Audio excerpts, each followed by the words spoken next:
hindik-hindik. May issue po rito kay Gibo Teodoro.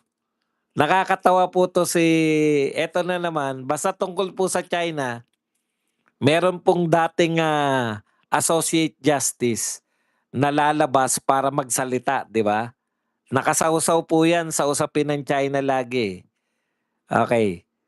Eto si Antonio Carpio dahil po sa ginawang, pagdedeklara o pagba-ban o parang persona non grata. Bawal po. Hindi lang po deklarasyon 'to, talagang binan po. Iba po yung persona non grata na deklarasyon lang, eh.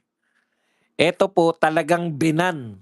Bawal ang pamilya si Gibo Teodoro at ang pamilya ni Gibo sa China, Hong Kong at Macau. Bawal din pong makipag-engage ang mga Chinese businessman dito po kay Gibo Teodoro. Totoo po 'yan na order ng China. Okay. Ngayon dahil po diyan, eto na naman po, retired Supreme Court Senior Associate Justice Antonio Carpio, suportado ang muling panawagan na muling maghain ng Pilipinas ng arbitration case laban sa China. Eto na naman tayo, 'pag nakinig po kayo kay Carpio, ano pong mangyayari diyan sa arbitration case? Magtotohanan po tayo.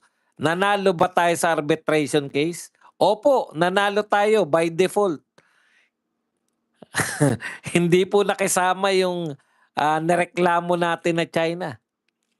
Oh, ngayon, kinikilala ba ng China yung arbitration report o yung arbitration ruling? Hindi. Sino lang kumikilala? Tayo lang.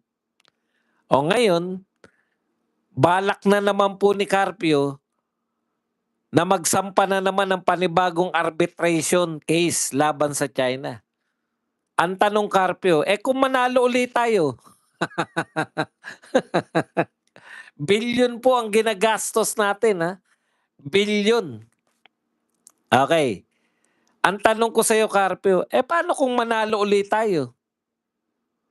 Hindi uli kikilalanin ng China yan. Kasi hindi po sila makikisama diyan.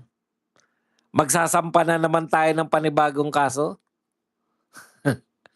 May mas praktikal, matipid, at kapaki-pakinabang na gawain ng pakikitungo sa China.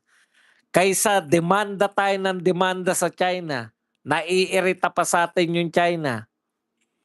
Sa totoo lang po, matapang po yung China pag ang kaharap po nila mga malalakas na bansa tulad ng US, Australia, Japan.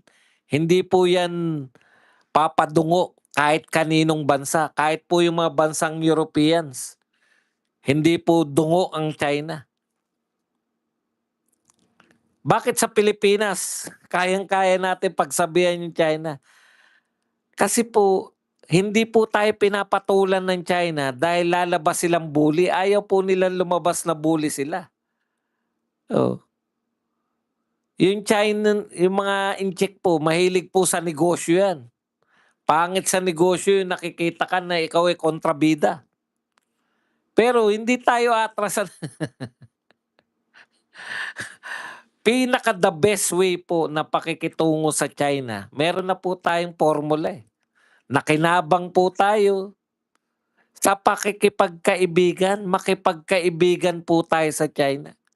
Hindi naman po ibig sabihin na porket kaibigan natin yung China, hindi na natin ipaglalaban yung ating teritoryo.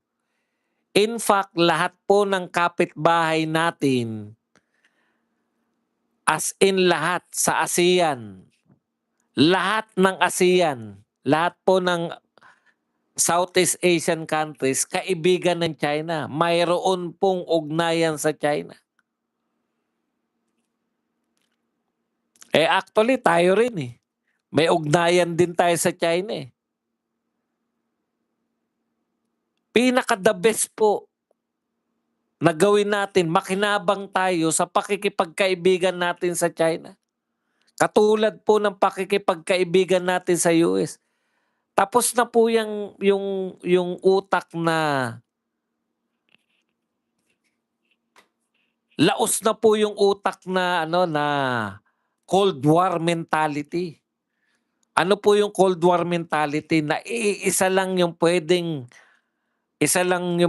maging kaibigan natin between China and Amerika. Kung yung Amerika nga nakikipagkaibigan sa China, napaka natin. Didemanda nyo, ano po nakikita natin sa demanda? Wala.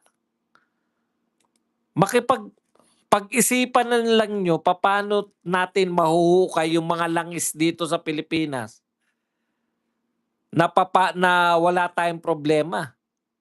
Pag-isipan nyo, makipagkaibigan tayo sa China, pahukayin natin ng langis natin yung China.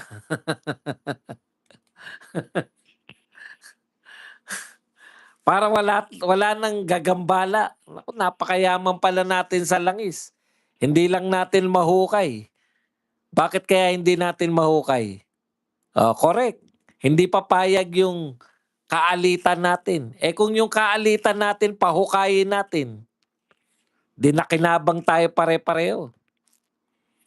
Anyways, mababago po lahat yan pagkaiba na yung ating namumuno. Pag mas malawak na.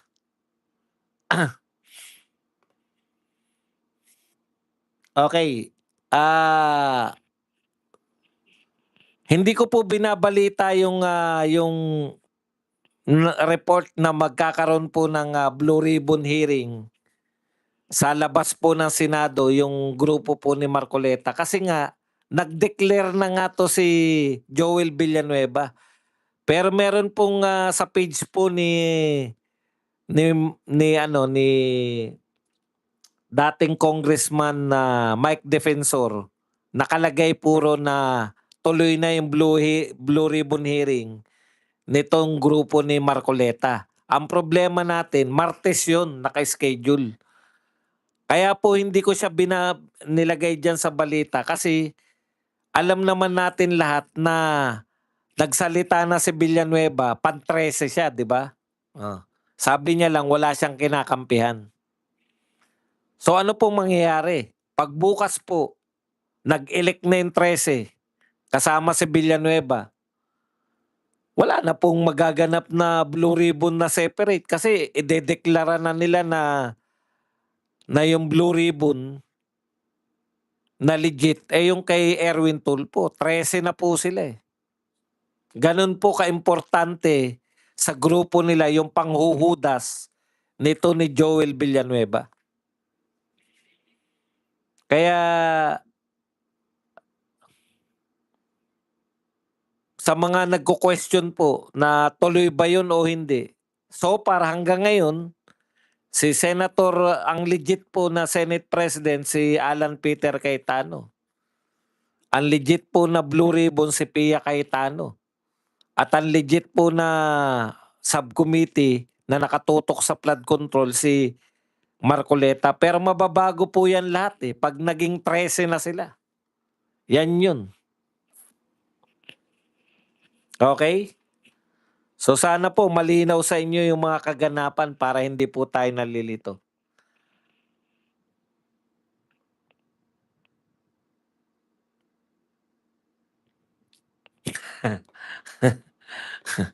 Okay. Basta yun po yun, no? Yun po yung malinaw dyan. Nag-announce po si Mike Defensor. Pero wait and see tayo bukas eh. Pag hindi po sila bukas, nag-session ang Senado.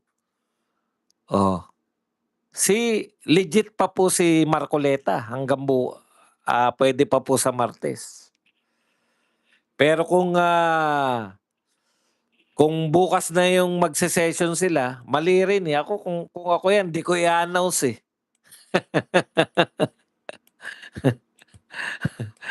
Di magse-session na bukas yan.